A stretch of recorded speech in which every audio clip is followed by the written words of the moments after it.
மிளகு பாதையும் பட்டு பாதையும் எப்படி இந்த தமிழர்கள் இணைத்தாங்க? சீன மக்களுக்கு கிரேக்கர்கள் நேரடியாக தெரியாது, கிரேக்க மக்களுக்கு சீனர்கள் நேரடியாக தெரியாது.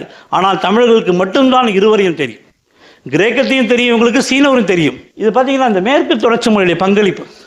கடல் விழுந்து பல தடவை பாதிக்கப்பட்ட இந்த கடற்கரை பகுதிகளில் இருந்தால் சிக்கல்கள் பொருட்டு மேற்கு தொடர்ச்சி மலையுடைய வளத்தை முழுமையை பயன்படுத்தி இந்த மக்கள் உலகத்துக்கு கொடுத்துருக்காங்க.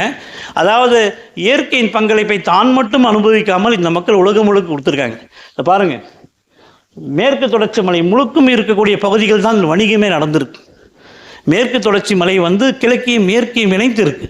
அடுத்து எவ்வளோ துறைமுகங்கள். இதில் என்ன வியப்புனா, நான் கிட்டத்தட்ட இந்த இந்தியா முழுக்க இருக்க எல்லா கடற்கரையும் நடந்தே போயிருக்கேன். 7516 கிலோமீட்டர் நடந்திருக்கேன்.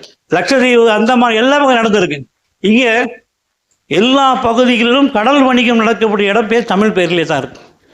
குஜராத்தில் இன்றைக்கும் ஓடத்தாருன்னு இடம் இருக்குது.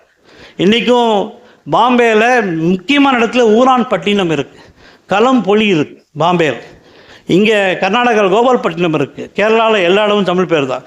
ஒரிசாவில் கலிங்கப்பட்டினம், பனிகப்பட்டினம், பாலூர், தாம்லோக் எல்லாமே தமிழ் பேராக இருக்குது. எப்படி இந்த தமிழ் இவ்வளோ இடத்தை தாக்கம் வச்சுருக்குன்னு பாருங்கள்.